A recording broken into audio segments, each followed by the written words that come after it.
کون سا غریب ہے جو مسجد ننگے پاؤں جاتا ہو؟ لوگوں نے تو 3 قسم کی چپلیں رکھی ہوئی ہیں، ایک مسجد جانے کی علیحدہ ہے، گھر پہننے کی علیحدہ ہے، شادی بیاہ پہ جانے کی چپل علیحدہ ہے۔ حضرت عمر فاروق رضی اللہ تعالیٰ عنہ نکلے عید کا خطبہ دینے کے لیے، تو بیوی سے کہنے لگے جوتا، اس نے کہا صاحب اتنی دفعہ ٹوٹا ہے اب گانٹھا نہیں جا سکتا، اتنی دفعہ ٹوٹا ہے کہ اب دوبارہ پیمند نہیں لگ سکتے۔ تو حضرت عمر کہنے لگے چل کوئی حرج نہیں، بغیر جوتے کے ننگے پیر ہی چلتے ہیں، کوئی حرج نہیں۔ تو کہنے لگے لوگ کیا کہیں گے؟ فرمایا چپ کر، لوگ جس دن عمر نے یہ دیکھ لیا نا لوگ اس کے بارے میں کیا کہتے ہیں، اس دن عمر عمر نہیں رہے گا۔ تو کہا پھر آپ کا نظریہ کیا ہے؟ فرمایا میرا نظریہ یہ ہے کہ رب رسول میرے بارے میں کیا کہتے ہیں، لوگوں کا کیا ہے؟ لوگ کل کسی کے بارے میں کچھ کہتے ہیں اور پرسوں کچھ کہتے ہیں، میرا نظریہ یہ ہے کہ رب رسول میرے بارے میں ننگے پیر عمر جا رہے ہیں۔ کون جی؟ میں بڑا ماڑا۔ اچھا جناب، کیا کیا غربت ہے؟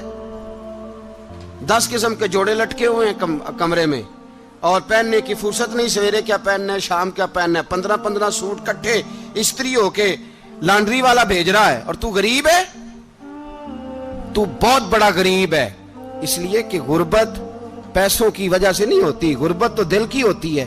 تو واقعی بڑا غریب ہے اور تو غریب ہی رہے گا۔ امیر تو عمر فاروق تھے، عمر فاروق تھے جو ننگے پاؤں چلے گئے عید کی نماز پڑھانے، تو رستے میں جو ملا کہنے لگا عمر جوتا تو پہن لو۔ فرمایا تمہیں عمر کا جوتا نہ پہننے کا نقص تو نظر آیا ہے، کوئی حرج نہیں، اگر عمر کو کبھی بتانا ہوا تو وہ والا نقص بتانا جو عمر کی سیرت میں پیدا ہو، کردار میں پیدا ہو، وہ والا نقص بتانا، یہ چھوڑو جوتے آتے جاتے رہتے۔ ننگے پاؤں گئے، پاؤں دھوئے، نماز پڑھائی، لوٹ آئے۔ او بھائی یہاں تو ہمارا بناؤ سنگار اترنا، جتنی توجہ کپڑوں کی طرف ہے اتنی توجہ کبھی ہماری علم کی طرف ہوتی نا، جتنا ذوق شوق ہمارا بناؤ سنگار کی جانب ہے، اتنا بناؤ سنگار کبھی ہمارا اخلاقیات کی جانب ہوتا تو معاملات بڑی حد تک سنورے ہوئے ہوتے۔ حضرت سیدنا فاروق اعظم رضی اللہ تعالی اپنی زندگی کو ترتیب دیا۔ ایک دن بھی خلافت نہیں مانگی اللہ سے۔ حضرت عوف بن مالک اشجعی ایک صحابی ہیں، حضرت عوف بن مالک رضی اللہ تعالیٰ عنہ فرماتے ہیں کہ جناب ابو بکر صدیق کا زمانہ تھا تو میں نے خواب دیکھا، میں نے خواب میں جناب عمر کو دیکھا، اور میں نے دیکھا کہ کوئی کہنے والا کہہ رہا ہے کہ عمر وہ ہے کہ اللہ کے رستے میں کوئی اسے جتنا مرضی برا بھلا کہے یہ پرواہ نہیں کرتا۔ کس کے رستے میں؟ بولے سارے۔ اس کا مطلب ہے اللہ کے رستے میں لوگ برا بھلا بھی، قرآن مجید نے کہا وَلَا يَخَافُونَ لَوْمَةَ لَائِمٍ، کچھ لوگ ایسے ہیں جو برا بھلا کہنے والوں کی پرواہ نہیں کرتے۔ آپ یقین کریں اگر پرواہ شروع ہو جائے نا تو دین کا کام ختم ہو جائے، نہ کوئی تقریر کرے، نہ کوئی تدریس کرے، نہ کوئی پیری مریدی کرے، ختم ہو جائے اگر باتوں کی پرواہ ہو۔ لیکن وہ پرواہ، حضرت عوف بن مالک اشجعی کہتے ہیں میں نے خواب میں دیکھا کہ عمر وہ ہے جو کسی کی پرواہ، اور دوسری بات میں نے یہ دیکھی کہ عمر خلیفہ بنے گا، اور تیسری بات میں نے خواب میں یہ دیکھی کہ عمر شہید بھی کیا جائے گا، عمر شہید بھی ہوگا۔ یہ میں نے 3 باتیں خواب میں دیکھی۔ فرماتے ہیں میں نے آ کے خواب حضرت ابو بکر صدیق کو سنائی، وہ خلیفہ تھے، وہ کہنے لگے ٹھہر جا میں عمر کو بلاتا ہوں، اس کے سامنے دوبارہ سنانا، اس کے سامنے۔ فرماتے ہیں میں نے بلایا حضرت عمر فاروق کو، آ کے بیٹھے، خواب شروع ہوا۔ کہا ایک بات تو میں نے یہ دیکھی کہ آپ ملامت کرنے والے کی پرواہ نہیں کرتے، دوسرا آپ خلیفہ بنے گے۔ جناب عمر کہنے لگے چپ کر، ابو بکر کے سامنے ہی کہہ رہا ہے، چپ کر، خلیفہ کے سامنے ہی کہہ رہا ہے۔ تو حضرت ابو بکر صدیق کہنے لگے عمر اسے کہنے دو، مجھے لگتا ہے رب کی رضا یہی ہے کہ میرے بعد اگر مصطفیٰ کا منبر ملے تو عمر کو ملے، اسے کہنے دو۔ یار یہاں تو لوگ ڈینگے مارتے ہیں، یہاں تو لوگ دعوے کرتے ہیں میرے سامنے فلانے کو بھی بٹھاؤ، فلانے کو بھی بٹھاؤ، اس کو کیا پتا، اس کو کیا پتا، یہ تو بڑکے مارنے کا دور ہے۔ حضرت عمر رضی اللہ تعالیٰ عنہ کو تیسری بات کہی، حضرت عوف بن مالک نے کہا آپ شہید کیے جائیں گے، میں نے خواب دیکھی ہے۔ نیک لوگوں کے خواب بڑی حد تک سچے ہوتے ہیں۔ کہا میں نے خواب دیکھی ہے۔ تو حضرت عمر کہنے لگے شہید تو دلیر لوگ ہوتے ہیں، شہید تو دلیر، جسے سارا زمانہ دلیر کہہ رہا ہے وہ اپنے بارے میں کیا کہہ رہے ہیں؟ کہتے ہیں شہید تو بتلے، میں تو کاہل سا آدمی ہوں، سست آدمی ہوں، میں تو اتنا کام ہی نہیں کرتا، تو یہ خواب تو نے جو دیکھا ہے نا پھر سے دیکھنا۔ تو ابو بکر صدیق فرمانے لگے عاجزی نہ کر، انکساری نہ کر، تو جو کہہ رہا ہے ٹھیک کہہ رہا ہے، لیکن مجھے سن کے شکر بھی ہوا ہے اور افسوس بھی ہوا ہے۔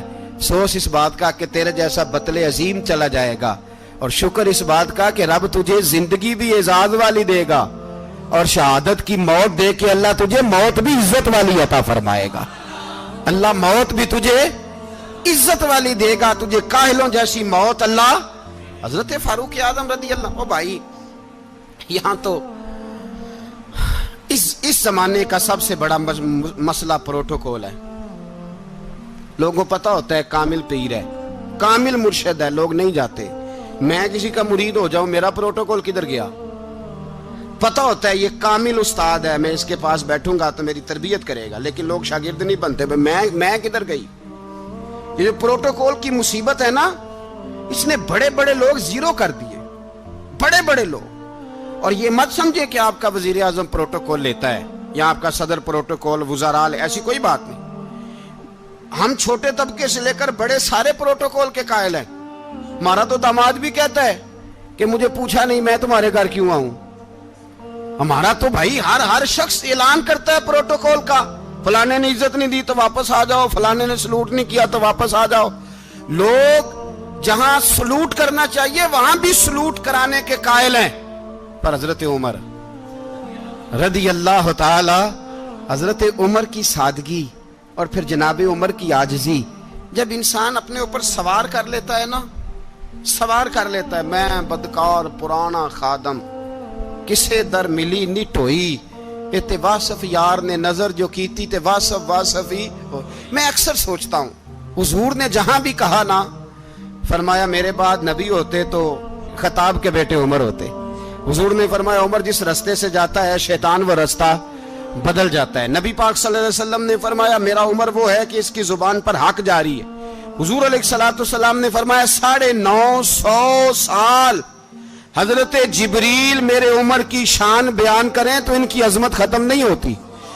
950 سال جبریل عظمت بیان کرے تو ختم نہیں ہوتی۔ یہ بات ہے حضرت عمر کی، اور فرمایا عمر ابو بکر کی نیکیوں میں سے ایک نیکی ہے، یہ شان ہے اب عمر فاروق رضی اللہ تعالیٰ عنہ کی۔ حضور نے فرمایا میرے بعد نبی ہوتے تو عمر ہوتے، جس گلی سے عمر آئے شیطان رستہ بدل جائے۔ میرے عمر فاروق کی شان 950 سال بیان ہو تو ختم نہ ہو۔ عمر کی زبان پر اللہ حق بیان کرتا ہے، جو عمر کہتا ہے وہی رب کر دیتا ہے۔ حضور ساری زندگی فضیلتیں بیان کرتے رہے، عمر جواب میں کیا کہتے ہیں؟ کوئی بتائے نا کہ یہ والی حدیثیں کبھی عمر نے بھی روایت کی ہوں کہ حضور نے میرے بارے میں یہ کہا ہے۔ یہ روایتیں وہ روایت نہیں کرتے، ان سے جب لوگ کہتے عمر تیری بڑی بات ہے تو عمر رو پڑتے، کہتے میں تو اونٹ چرانے والے باپ کا بیٹا ہوں، میں تو اونٹ چرانے والے باپ کا بیٹا، اونٹ چرا۔ اس سے آگے عمر گئے ہی نہیں ساری زندگی، اس سے آگے لفظ ہی نہیں ادا کی۔ اور میں تو بھائی اونٹ چرانے والا، میرا باپ تو اونٹ چرایا کرتا تھا، 10 اونٹ تھے، میری ڈیوٹی ہوتی تھی، سنبھالے نہیں جاتے تھے، ابا ڈنڈوں سے مارتا تھا۔ ساری زندگی عمر حج کرنے گئے، ایک خشک تنا کھجور کا عمر فاروق رضی اللہ تعالیٰ عنہ نے اس کو اپنے کلاوے میں لیا، رونے لگے۔ لوگوں نے کہا عمر کیا ہوا؟ فرمانے لگے یہاں میں اونٹ چرایا کرتا تھا، یہاں میں اونٹ چراتا تھا، 10 اونٹ سنبھالے نہیں جاتے تھے۔ دیکھو رسول اللہ کی شان، آج ساری امت چلانے کا طریقہ عطا فرما دیا ہے، ساری نظریے سے پیار۔ یار پیسہ کس کو برا لگتا ہے؟ آپ جس آدمی کی 50 کروڑ کی پراپرٹی ہے اس کو پوچھیں سب سے غریب، آپ کو وہی نظر آئے گا، وہ کہے گا میں ٹائٹ ہوں۔ حالات بڑے، میں کئی باری پوچھے انہوں نے، میں کہتا ترجمہ بھی 10 چھڑوں کی، ہمیں تو سمجھ نہیں آتی، اور ٹائٹ حالات کون سے ہوتے ہیں جی؟ جس آدمی کا کروڑوں میں کاروبار ہے نا، اس کو آپ چھیڑے وہ رونے لگ جائے گا، رونے۔ تو کئی میں نے ایسے دیکھے ہیں کرائے کا مکان ہے، ان سے پوچھے صاحب کیا حال ہے، تو کہتے ہیں جتنی اللہ نے شان والی زندگی ہمیں عطا کی ہے کسی کو نہیں دی ہوئی۔ اس کا مطلب ہے خوشی بھی یہی ہے اور غم بھی یہی ہے، اندر سے خوشی ہے، اندر سے ہی۔ تو نے اگر راضی رہنا ہے تو ادھر سے رہنا ہے، ناراض رہنا ہے تو بس اپنے آپ کو خوش رکھے گا تو ہو جائے گا۔ سارے صحابہ مل کے آئے، کہنے لگے عمر فاروق سے کہنا ہے نبی پاک کے زمانے میں تو ظاہراً غربت تھی، ابو بکر کے دور میں بھی غربت تھی، اب تو بڑا محال ہے، عمر سے سفارش کرو کہ عمر نیا کرتا پہنا کرے۔ ملکوں کے سفیر آتے، عمر وہی پھٹی پرانی چادر اوڑھ کے اور وہی کئی جگہ پہ پیوند لگے سوٹ پہن کے سفیروں کے سامنے بیٹھ جاتا ہے۔ عمر کو مشورہ دو، طے ہو گئی بات۔ سب نے جب مشورہ دے لیا تو سارے کہنے لگے یہ بتاؤ شیر کی مونچھ کو ہاتھ کون لگائے گا؟ کہنا کس نے ہے؟ بندہ بھی تو ڈھونڈو نا۔ نے کہا جناب میرا یہ خیال ہے کہ مولا علی شیر خدا کہیں گے، کیونکہ جس شخص کی عمر کو سب سے زیادہ حیا کرتے دیکھا وہ شیر خدا مولا علی ہے رضی اللہ تعالی علی کہیں گے، اس لیے کہ جناب علی تو کئی دفعہ جب گفتگو کرتے تھے تو حضرت عمر چپ کر جاتے تھے اور فرماتے تھے علی نہ ہوتا تو میں ہلاک ہو جاتا۔ تو کہا علی سے کہو۔ جناب علی شیر خدا کو بلایا، کس کام کے لیے؟ جی اللہ اکبر۔ یہ ذرا اپنے اس دور پہ اس بات کو ذرا کہا جناب ان سے کہیں کہ زیادہ نہیں، ایک کرتا نیا پہن لے، سفیر آتے ہیں وزیر آتے ہیں تو ایک کرتا نیا پہن لے۔ حضرت علی کو بلایا، آپ فرمانے لگے کوئی اور بات ہوتی تو میں کہہ دیتا، یہ والی میں نہیں کہہ سکتا، کوئی اور ہوتی تو میں عمر کو کئی دفعہ کہہ دیتا ہوں، جلال میں بھی تو سن، یہ والی میں نہیں کہہ سکتا، میں تمہیں ایک مشورہ دیتا ہوں۔ کہا وہ کیا؟ کہنے لگے سید عائشہ صدیقہ سے کہو، وہ مومنوں کی ماں ہیں، عمر ٹالے گا نہیں۔ اماں جی سے جا کے کہا اماں جی نیا کرتا عمر سے کہیں پہن لیں، وزیر آتے ہیں بڑے بڑے لوگ تو چلو کوئی حرج نہیں۔ اماں جی نے کہا اچھا کوئی بات نہیں میں بلا لیتی ہوں۔ جناب عائشہ نے پیغام بھیجا، جب خادم نے کہا نا مصطفیٰ کے گھر سے پیغام آیا ہے تو 20 لوگ بیٹھے تھے، عمر کانپتے ہوئے اٹھے، کانپتے دوڑے۔ حضرت عائشہ پردے میں تھی تو فرماتی ہیں عمر اتحیات کی حالت میں بیٹھ گئے۔ کہا اماں جی دیر تو نہیں ہو گئی مجھے آنے میں؟ کہا نہیں ٹائم پہ آ گئے ہو۔ کس لیے بلایا تھا؟ کہا عمر دیکھو غربت کے معاملات اور ہوتے ہیں، جب اللہ آسانی دے تو کوئی چیز استعمال کرنا حرام نہیں ہوتی، اگر حرام ہے تو بتاؤ۔ کہا نہیں اماں جی حلال ہی ہے۔ تو فرمایا پھر اتنے سفیر آتے ہیں مشیر آتے ہیں، اب تو مال غنیمت بڑا آتا ہے، ڈھیر لگ جاتے ہیں مسجد میں، تو چل ایک نیا کرتا تم بھی پہن لیا کرو، اور آپ نیا کرتا پہنو گے تو دھاک بیٹھے گی غیروں پر۔ تو صحابہ کا مشورہ ہے کہ آپ نیا لباس پہنے۔ اماں جی کہتی ہے میں نے حکم دیا تو عمر چپ کر گئے، گردن جھک گئی۔ تھوڑی دیر کے بعد سیدنا عمر فاروق نے سر اٹھایا تو داڑھی پہ آنسو گر رہے تھے، رو پڑے، کہنے لگے پاک محبوب کی پاک بیوی جیسے حکم کرتی ہو میں حاضر ہوں، پر مجھے وہ والا لباس پہنانا جو میرے مصطفیٰ نے پسند فرمایا ہے، اگر یہ رنگ رسول پاک کا ہے تو میں حاضر ہوں، اور اگر نبی پاک کا نہیں تو پھر جیسے آپ حکم کریں۔ جناب عائشہ کہتے ہیں عمر روئے تو میں زیادہ روئی، میرا پلو بھیگ گیا آنسوؤں سے۔ میں نے کہا عمر آپ جائیے۔ عمر یوں نکلے تو جو صحابہ کھڑے تھے وہ کونے میں تھے، سارے آ گئے۔ کہا اماں جی کیا بناؤ؟ فرمایا بھائی تم سب جو باتیں کہتے ہو وہ اپنی جگہ ٹھیک ہیں، پر عمر جو بات کرتا ہے وہ سب سے زیادہ ٹھیک ہے۔ عمر جس پہلو پر بات کرتا ہے وہ یار ایسی عاجزی، ایسا رنگ، ایسا انداز، ایسا طرز حیات، ایسی زندگی۔ اولاد کے معاملے میں لوگ بزدل ہو جاتے ہیں، بزدل، پر حضرت عمر کا بیٹا مصر گیا، وہاں سے کمائی کر کے لایا، تجارت کرنے گیا، لاکھوں کا مال۔ کون سا باپ ہے دنیا میں جس کا بیٹا باہر سے پیسے لے کے آئے تو ابا تفصیل پوچھے کہ بیٹا کہاں سے کمائے، کہاں سے لایا، کتنے ملے، کیوں آئے؟ کون سا باپ تفصیل پوچھتا ہے؟ ابا تو کہتا ہے لا صحیح، اور تعریفیں کرتا ہے میرا بیٹا بڑی کمائی کرتا ہے۔ کبھی پوچھا ہے اس سے کہ ڈیوٹی صحیح دیتا ہے کہ نہیں؟ کبھی پوچھا ہے کہ تو ایمانداری کی روزی لاتا ہے کہ حرام کی کماتا ہے؟ یہ باپ کی ذمہ داری ہے، یہ اماں کی ذمہ داری ہے۔ پھر کہتا ہے بیماری کیسے آ گئی، پریشانی کیسے آ گئی؟ تو نے کبھی سوال کیا اپنی اولاد سے؟ حضرت عمر فاروق رضی اللہ تعالیٰ عنہ کا بیٹا مصر سے پیسے کما کے لایا تو جناب عمر نے بلایا، فرمایا بیٹے اتنی تو تیرے پاس راس ہی نہیں تھی، تھوڑے سے تو پیسے لے کے گیا تھا، اتنی کمائی کیسے ہو گئی؟ اتنے تو پیسے نہیں تھے صاحب، کہاں سے کمائی لائے؟ اس نے کہا ابا جی وہ جو میرے چچا ہے نا مصر کے گورنر، آپ کے دوست، انہوں نے میری مدد کی ہے. فرمایا جتنے لوگ گئے تھے سب کی ہے مدد اس نے؟ کہا نہیں صرف میری کی. فرمایا تیری کیوں کی؟ تیری کیوں کی؟ کہا حضور آپ کے دوست ہیں. فرمایا چپ کر حضور انہوں نے مجھے اتنے پیسے دیے, میں نے کاروبار میں ڈالے تو نفع آیا تو میں ان کی رقم دے کے. فرمایا خاموش ہو جا, باقی جتنے لوگ گئے تھے سب کی مدد کی اس نے؟ کہا نہیں حضور صرف میری کی. فرمایا اس نے تیری مدد نہیں کی, اس نے خلیفہ کے بیٹے کی مدد کی, اس لیے کہ وہ خلیفہ کو اپنے حق میں نرم کر سکے. فرمایا آدھا مال تیرا ہے, آدھا مال غنیمت کا ہے, مال خزانہ کا ہے, مسلمانوں کا ہے, اس لیے کہ تو جو وہاں سے مال کما کے لایا ہے وہ اپنے باپ کے خلیفہ ہونے کی وجہ سے کما کے لایا ہے, لہذا رکھ ادھر. یہاں کہتے ہیں کدھر سے آیا, کیسے آیا, کون سا حساب دیں, کیا کریں؟ او بھائی حضرت عمر رضی اللہ تعالیٰ عنہ کا اپنی اولاد کے بارے میں یہ رنگ ہے. ایک جنگ سے نا خوشبو آئی, خوشبو بڑی مہنگی ہوتی تھی, عرب میں خوشبو آج بھی بڑی مہنگی ہے, وہ زیادہ استعمال کرتے ہیں. میری باتوں کی سمجھ آ رہی ہے میرے بھائیوں؟ بڑی مہنگی خوشبو تھی. جب وہ خوشبو آئی تو حضرت عمر نے کہا, گھر میں پہلے پہنچی حضرت عمر کے, چونکہ زیادہ عورتیں استعمال کرتی تھی گھر کے اندر خوشبو, مرد بھی لگاتے تھے. حضرت عمر نے اپنی بیوی سے کہا, آپ کی زوجہ تو تھی وہ بڑی خوشبو کو پسند کرتی تھی. حضرت عمر نے اپنی زوجہ سے کہا کہ خوشبو لاؤ, میں نے ایک عورت کی ڈیوٹی لگائی ہے, وہ خوشبو تول کے نا تو حصہ برابر صحابہ میں بانٹ دے گی. تو آپ کی زوجہ کہنے لگی کسی بی بی کی ڈیوٹی لگانے کی کیا ضرورت تھی, میں جو موجود تھی میں بانٹ دیتی ہوں تول کے حصہ برابر. آپ نے فرمایا نہیں تو رہنے دے, وہ فلانی بی بی بانٹے گی. کہا حضور میں نے بھی بانٹنی ہے, میرے پہ کچھ حق ہے؟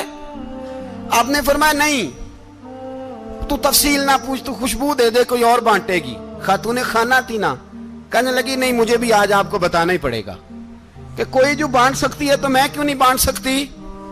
زوجہ کہتی عمر نے بات کی تو میری چیخیں نکل گئی. حضرت عمر فرمانے لگے جب تو خوشبو بانٹے گی نا تیرے ہاتھوں کو بھی لگے گی, تیرے دوپٹوں کو بھی لگ جائے گی. اگر رب کریم نے مجھ سے سوال پوچھا کہ عمر خوشبو تو مسلمانوں کی تھی, تیری بیوی کے دوپٹے کو کیوں لگ گئی, تو میں اللہ کے حضور کیا جواب دوں گا؟ اگر اللہ نے یہ سوال کیا کہ تیری بیوی نے کیوں لگائی, وہ تو حصہ تھا مسلمانوں کا, تو نے تیری بیوی نے کیوں لگائی؟ تو فرمایا میں نہیں چاہتا کہ اللہ کے حضور مجھے اور تجھے باز پرس ہو, لہذا کسی اور کو بانٹنے دے. زوجہ روئی اور تڑپ کے کہنے لگی عمر مجھے لگتا ہے صبح قیامت بھی تیری بیوی ہونے کی وجہ سے اللہ مجھے جنت عطا فرما دے گا, تیری زوجہ ہونے کی برکت سے. بھائی یہ معیار رکھا, خدا کی قسم ایسا شخص تاریخ میں دوبارہ نہیں آیا. اتنا بڑا آدمی, اتنا بڑا شخص, اتنا بڑا آدمی, اور پھر رنگ یہ ہے کہ عمر 22 لاکھ مربع میل کا حکمران, 22 لاکھ, اور کھجور کے درخت کے نیچے مٹی کا ڈھیلا لے کے سو گئے ہیں, پرواہ کوئی نہیں, کوئی مسئلہ ہی نہیں.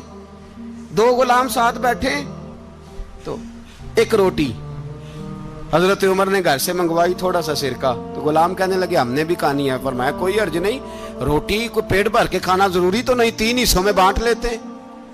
ایک آدمی آیا ہوا تھا مصر کا رہنے والا ملنے کے لیے, اس نے پوچھا عمر کدھر ہیں, تو کہا وہ ادھر جاؤ مسجد میں بیٹھے ہوں گے. اور واپس آیا تو کہنے لگا وہاں تو 3 غلام بیٹھے ہیں, ایک روٹی بانٹ کے کھا رہے ہیں, لگتا ہے کئی دنوں سے روٹی نہیں ملی. کہا 3 غلام تو کوئی نہیں, وہاں 2 ہی تھے, تیسرے تو امیر المومنین تھے. اس نے کہا نہیں 3 غلام ہیں, کپڑے بھی ایک طرح کے پہنے ہوئے, بلکہ 2 کے تو پھر صحیح ہیں, تیسرے کے تو زیادہ ماڑے ہیں. کپڑے بھی ایک طرح کے, کھانا پینا بھی ایک طرح کا, اور ان کا نشست برخاست بھی ایک طرح کی ہے, لہذا کوئی فرق نہیں. حضرت ابو ہریرہ کہتے ہیں میں لے کے آیا, اور جناب عمر کو جب میں نے کچی زمین میں تامت سمیٹ بیٹھے دیکھا تو میں رو پڑا. میں نے اس مصر سے آنے والے کو کہا تو اس کے جلوے دیکھ, اگر اس کی ذات میں اتنا حسن ہے تو محمد عربی کا مقام کیا ہوگا. یہ مقام غور ہے, مقام غور. 10 محرم کو لوگ دیگے پکائیں گے نا, نہیں پکانی ہے, کوئی بول دے نہیں, ہاں نہ نہیں کر دے, پروگرام بدلیا تو نہیں دی عید کی کہ وہ ایک کام شروع ہویا ہے لات ٹیٹ ہونے والا. کیوں جی, پکنی ہے نا دیکھیں 10 محرم کو انشاءاللہ تعالی, ہم بھی پکائیں گے انشاءاللہ, یہاں بھی پروگرام ہوگا. تو 10 محرم کو جو دیگ پکنی ہے تو ایسا نہیں ہو سکتا کہ 1 محرم کو حضرت عمر کے نام کی بھی کوئی پک جائے. اگر امام حسن حسین کے نام کی دیگیں پکے تو جو امام حسن حسین سے پیار کرنے والے ہیں، جو امام حسن حسین سے، ہم لوگوں نے بھی عجیب رٹا اپنایا ہے نا، ہم لوگ بات کا ایک پہلو دیکھتے ہیں دوسرا نہیں دیکھتے۔ حضرت امام حسن اور حسین کو بھی نبی پاک نے شہید کہا، اور جناب عمر کو بھی رسول اللہ نے خود شہید فرمایا، فرمایا شہید ہے، خود فرمایا اپنی زبان سے کہ یہ شہید ہے، خود میرا عمر شہید ہے۔ تو ان کے نام کی دیگ نہیں پکنی چاہیے، اس طرف نہیں ہماری توجہ ہونی چاہیے۔ اور اہل بیت نبوت، یہ بات میں پہلے بھی کرتا ہوں، آج پھر کرنا ضروری سمجھتا ہوں، اہل بیت کا پیار، سن لو کان کھول کے، اہل بیت کا پیار اگر ہمیں کسی نے سکھایا ہے تو سیدنا عمر فاروق نے سکھایا ہے۔ اہل بیت نبوت کی محبت اگر کسی نے سکھائی ہے تو کس نے سکھائی ہے؟ بول کے بتائیے، حضرت عمر نے۔ اہل بیت کا پیار ہمیں حضرت عمر نے بول کر کے سکھایا ہے۔ بھائی یاد رکھیں، کسی کی طاقت نہیں تھی دم مارنے کی حضرت عمر کے سامنے، طاقت ہی نہیں تھی۔ کیسر و کسرا کانپ جاتے تھے، جرأت ہی نہیں کرتے تھے حضرت۔ اور ہمارے تو تعلقات بڑے ہیں نا غیروں سے۔ حضرت ابو موسیٰ اشعری رضی اللہ تعالیٰ عنہ فرماتے ہیں میرا منشی سائی تھا، وہ کاتب کہتے تھے وہ لوگ، میرا حساب کتاب عیسائی تھا۔ تو فرماتے ہیں ایک دن میں نے وہ سارا حساب کتاب لین دین کے حضرت عمر کو دکھائے تو فرمانے لگے جس نے لکھے ہیں اس کو بلاؤ۔ کہنے لگے حضور مسجد نہیں آ سکتا۔ کیوں نہیں آ سکتا؟ کہنے لگے وہ عیسائی ہے۔ کہتے ہیں حضرت عمر جلال میں آ گئے۔ آپ فرمانے لگے جنہیں رب دور کرتا ہے تم کیوں قریب کرتے ہو؟ جنہیں اللہ دور کرتا ہے۔ فرمایا تم غیروں کو اگر عہدے دو گے تو اپنوں کا کیا بنے گا؟ اگر تم غیروں کو عہدے دو گے تو اپنوں کا۔ یہ سوچ ہے جو آج برما کے مسلمانوں کے لیے بھی ضروری ہے۔ کہا اگر تم غیروں کو عہدے دو گے تو اپنوں کا۔ ہم نے غیروں کو عہدے دیے تو دیکھا نا اپنے کس طرح کاٹے جا رہے ہیں۔ غیروں کو جو عہدے دے دیے یرانے سارے غیروں سے، روز دعویٰ ہوتا ہے چین ہمارا سجن ہے، چین ہمارا دوست ہے۔ او بھائی دوست ہے تو اس سے کہو نا کہ برما تو تمہاری ایک چھوٹی سی ریاست ہے، چین کے بغیر تو وہ سانس بھی نہیں لے سکتا۔ اس کو کہو نا اس حکومت پہ دباؤ ڈالے۔ لیکن ہم لوگوں نے غیروں کو عہدے دیے تو اپنے پس گئے۔ حضرت عمر کہتے تھے ذمی کا ہم ادب کریں گے، ذمی کافر کا ہم، ایسا کافر جو مسلمان ریاست کو قبول کرے، بدامنی نہ پھیلائے۔ ایک آدمی کو آپ نے دیکھا آنکھوں سے نابینا ہے اور بھیک مانگ رہا ہے، تو حضرت عمر کو نظر آ گیا۔ فرمایا کون ہو؟ اس نے کہا میں یہودی ہوں۔ فرمایا بھیک کیوں مانگتے ہو؟ کہا جب تک تندرست تھا مسلمانوں کو جزیہ دیتا تھا، بوڑھا ہو گیا ہوں کیا کروں؟ حضرت عمر نے گھوڑے کی پشت پہ بٹھایا، کافر کو گھوڑے کی پشت پہ بٹھایا اور بٹھا کے مدینے لائے۔ حضرت علی شیر خدا وزیر خزانہ تھے۔ فرمایا علی اس کا وظیفہ جاری کرو۔ کہا یہ کون ہے؟ فرمایا یہ یہودی ہے لیکن یہ ہمیں جزیہ دیتا رہا، بوڑھا ہو گیا بیچارہ، بھیک مانگنے پہ مجبور ہے، ہماری حکومت کے اندر رہتا ہے، اس کا پورا وظیفہ جتنا خرچہ اتنا وظیفہ لگاؤ۔ حضرت علی کہتے ہیں میں وظیفہ لگا رہا تھا اور وہ میرے نبی کا کلمہ پڑھ رہا تھا، وہ رسول اللہ کا کلمہ پڑھ رہا تھا۔ یہ مزاج، یہ نہیں کہ کافر۔ حضرت عمر نے گورنروں کو خط لکھے تھے کہ زبردستی کسی کو مسلمان نہیں کرنا، جہاں ان کی عبادت گاہیں بنی ہو گرانی نہیں، کوئی مندر کوئی گرجا ضائع نہیں کرنا۔ اسلام سب کو جینے کا موقع دیتا ہے، پر بے ایمانو ظالموں بدذاتوں تمہیں یہ کہتا ہے کہ ہم تمہیں جینے کا موقع دیتے، تم بھی مسلمانوں کو جینے کا موقع دو۔ یہ جہاں بستے ہیں جہاں رہتے ہیں انہیں وہاں جینے کا موقع دو، انہیں بھی اللہ اکبر کہنے کا موقع دو، انہیں بھی قرآن پڑھنے کا موقع دو، انہیں بھی رسول اللہ پر درود پڑھنے کا موقع دو۔ ہمارے ملک میں عیسائی اپنی مرضی سے کھلے عام تبلیغ کرتے ہیں، یہاں تو چینل چلائے ہیں عیسائیوں نے۔ کسی مذہبی جماعت نے کبھی جلوس نکالا ہے کہ عیسائیوں کا چینل بند کرو؟ بولے نکلا ہے کہ نہیں نکلا؟ کتنے ظلم کی بات ہے۔ ہم جب غیر کو اتنا تحفظ دیتے ہیں، اتنا تحفظ دیتے ہیں، ہم نے دیکھا ہے مجھے بیسیوں لوگوں نے عید پہ ٹیلی فون کیے کہ عیسائیوں کو قربانی کا گوشت دے لیں، مجبور ہیں جی، دروازے پہ آ گئے ہیں، ہمارے کام کاج کرتے ہیں۔ بیسیوں لوگ، عام آدمی کے دل میں ان کا اتنا جذبہ ہے، وہ مسائل کا بیان کرنا ایک علیحدہ بات، لیکن ہمارے دل کافر کے حق میں بھی نرم ہو جاتے ہیں۔ تم کس قدر زیادہ بے ایمان ہو اور کفر کس قدر زیادہ ذلیل ہو گیا ہے کہ مسلمان کے حق میں نرم ہوتا ہی نہیں۔